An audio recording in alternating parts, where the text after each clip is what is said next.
तो ये मैंने अभी तीसरा सम लिया है, लास्ट सम है।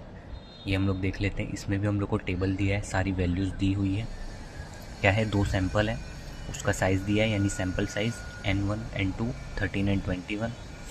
सैंपल मीन दिया है, मीन वैल्यू जिसका हम लोग करते हैं समीशन करके, उसका एडिशन करते थे ना, तो समीशन करके एक वैल्यू आता था, वो है ये।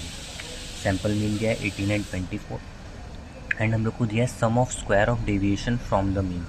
ये क्या है, ये हम लोग का ये वाला पार्ट है, टेस्ट स्टैटिस्टिक वाला, N1 S1 का स्क्वायर, ये जो हम लोग करते हैं ना, तो ये है वो।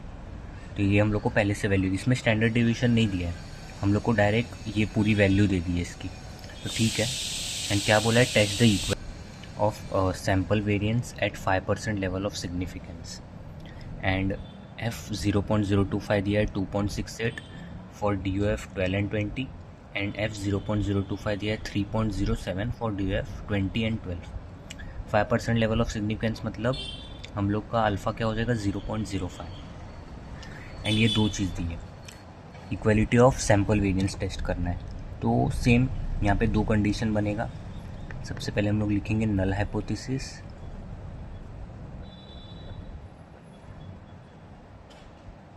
नल हाइपोथेसिस मतलब equality of sample variance test करने वाला है। तो ये इसका मतलब ये है कि या तो दोनों सैंपल का वेरिएंस इक्वल होगा, या तो दोनों सैंपल का वेरिएंस इक्वल नहीं होगा। तो यहाँ पे भी ये टू टेल्ड सम होगा, क्योंकि हम लोग को कुछ भी पता नहीं, कुछ हम प्रेडिक्ट नहीं कर सकते। तो समीशन 1 का स्क्वायर, अल्फ़ा 1 का square is equals to alpha 2 का, सिग्मा 1 का square is equals to sigma 2 का स्क्वायर। ये नल हो गया, एंड इसका अल्टरनेट हो जाएगा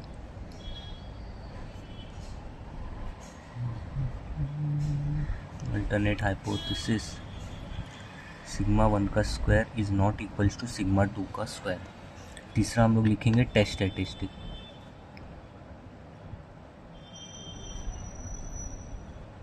यानी F कैलकुलेटेड।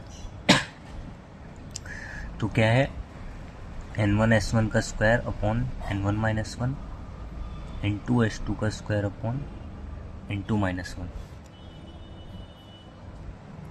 तो ये N1 S1 square and N2 S2 square हम लोग को डायरेक्ट वैल्यू यहाँ मिल चुकी है। इसका मतलब ये sum of square of deviation from the mean, इसका मतलब ये है, ठीक है। यहाँ लिखेंगे 100 डिवाइड बाय N1 माइनस 1, यानी 13 minus 1 12, and 150 divide by N2 minus 1, यानी 21 माइनस 1 20। तो ये हम लोग को मिल गया। इसको हम लोग कैल्सी में डाल लेते हैं। 100 divide by 12 and 150 divide by 20, 10/9, यानी 1.111 आ रहा है। तो हम लोग को कितना, 2.68, यहाँ पे देख लेंगे पहले, पॉइंट के बाद दो वैल्यू दी है, तो हम लोग 1.11 लेंगे, सिर्फ दो ही लेंगे, ठीक है। F कैलकुलेटेड हम लोग को मिल गया 1.11। अब फोर्थ हम लोग का क्या है, level of significance. Level of significance alpha is equals to 0.05, 5% के ऊपर बोला है। फिफ्थ, इसके बाद हम लोग लेंगे डिग्री ऑफ फ्रीडम।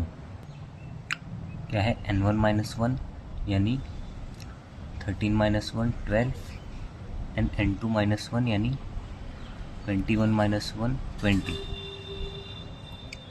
ये हो गया। अब सिक्स्थ हम लोग यहाँ पे क्रिटिकल वैल्यू निकालेंगे, क्योंकि ये टू टेल्ड सम है। या लिख देंगे, ये जो अल्टरनेट आएगा ना, या लिखेंगे ऐसा, टू टेल्ड, ये टू टेल्ड सम है।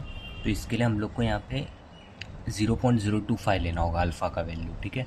अल्फ़ा को अल्फ़ा बाय 2 करेंगे हम लोग, 2 से डिवाइड करते हैं अल्फ़ा को। जब टू टेल्ड सम होता है तो अल्फ़ा 2 से डिवाइड हो जाता है, ठीक है। ये अल्फ़ा बाय 2 यानी 0.05/2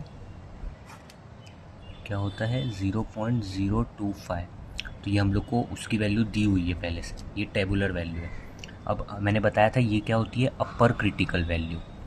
क्या होती है, अपर क्रिटिकल वैल्यू।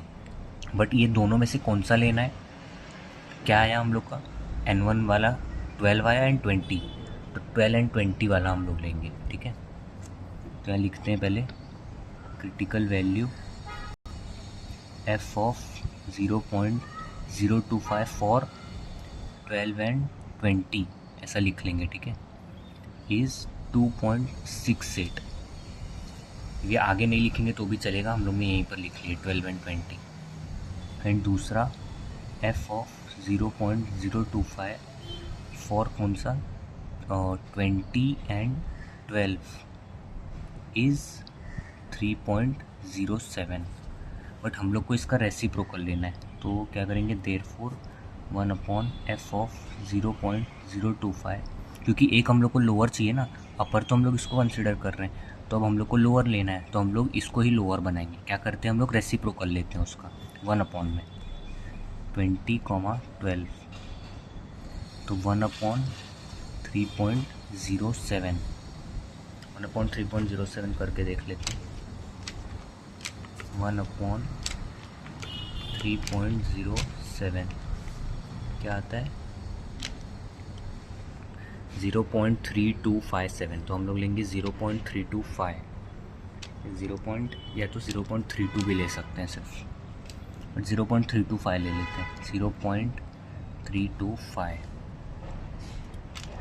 अब हम लोग लेंगे डिसीजन हम लोग का, बट डिसीजन वाला हम लोग अपना वाला फॉर्मूला लगाएंगे, ठीक है, जो टू टेल्ड सम के लिए होता है। तो क्या लिखेंगे, 1/f of 0.025 for 20 and 12 is greater than to f calculated is greater than to f of 0.02 12 and 20। तो अब इसमें वैल्यूज़ पुट करते हैं, देखते हैं क्या आता है। इसका क्या था, 0.325 greater than f calculated 1.11 and 0.025 क्या था 1220 का, 12 एंड 20 के लिए 2.68 दिया है हम लोग को टेबुलर 2.68। ये क्या है, लोअर क्रिटिकल, ये है कैलकुलेटेड वैल्यू, एंड ये है अपर क्रिटिकल वैल्यू, ये हम लोग का टेबुलर वैल्यू बनेगा, ठीक है, ये हम लोग का टेबुलर। तो अगर इसको देखें हम लोग, तो ये सबसे छोटा है, देन ये इससे बड़ा, एंड देन ये सबसे बड़ा, तो ये एक प्रॉपर फॉर्म में है, तो ये सेटिस्फाई कर रहा है। तो मैंने क्या बोला था, अगर ये डिसीजन, ये कंडीशन डिसीजन की अगर सेटिस्फाई करती है तो हम लोग नल हाइपोथेसिस एक्सेप्ट करेंगे। तो लिखते हैं therefore H0 is accepted and HA is rejected. H0 accept हुआ तो इसका मतलब क्या है, हम लोग का equality of variance, equality of sample variance at 5% level of significance है, यहाँ लिखेंगे, ठीक है। लास्ट कंक्लूजन में 8th कंक्लूजन क्या लिखेंगे हम लोग, there is equality of sample variance, जैसा क्वेश्चन में दिया है वैसे ही सेम लिखना है, equality of sample variance at 5% level of significance, ठीक है। तो बस ये ऐसे ही सॉल्व होगा। हम लोग ने 3 सम किए, ये एक सम था एक तरीके का जिसमें हम लोग को सारा डेटा दिया होगा स्टैंडर्ड डेविएशन पुट करके, ये सिंगल वन टेल्ड सम है, ये वन साइड है, सिर्फ सिंगल f का वैल्यू होगा। तो इसमें हम लोग टेबल वैल्यू निकालते हैं जैसे करते थे, अगर टेबुलर बड़ा है तो H0 एक्सेप्ट होगा, कैलकुलेटेड बड़ा है तो HA एक्सेप्ट होगा, एंड ये सिंपल। अगर ऐसा आया टू टेल्ड सम तो पहले इसमें हम लोग देखेंगे कि क्या क्या वैल्यूज़ दी है हम लोग को, ठीक है। सारा अगर वैल्यूज़ दिया है तो डायरेक्ट पुट करेंगे एंड फिर कैलकुलेटेड निकालेंगे, क्रिटिकल वैल्यू फाइंड आउट करेंगे कौन सा अपर है कौन सा लोअर है, डिसीजन लगाएंगे एंड बताएंगे कि HA एक्सेप्ट होगा या H0 एक्सेप्ट होगा। एंड तीसरा हम लोग ने सबसे पहला सम किए थे ये वाला जिसमें सिर्फ ग्रुप का डेटा दिया था, इसमें फिर हम लोग ने मीन वैल्यू निकाले, सैम्पल मीन बताए, then standard deviation find out किए, एंड देन उसके बाद सब पुट किए इसमें, फिर क्रिटिकल वैल्यूज़ निकाले, एंड देन फाइनली हम लोग ने डिसीजन लिए। तो ये 3 तरीके के सम आएंगे हम लोग को, ठीक है। अच्छे से करना है, इजी है। सेम अब इसके बाद हम लोग chi स्क्वायर चालू करते हैं।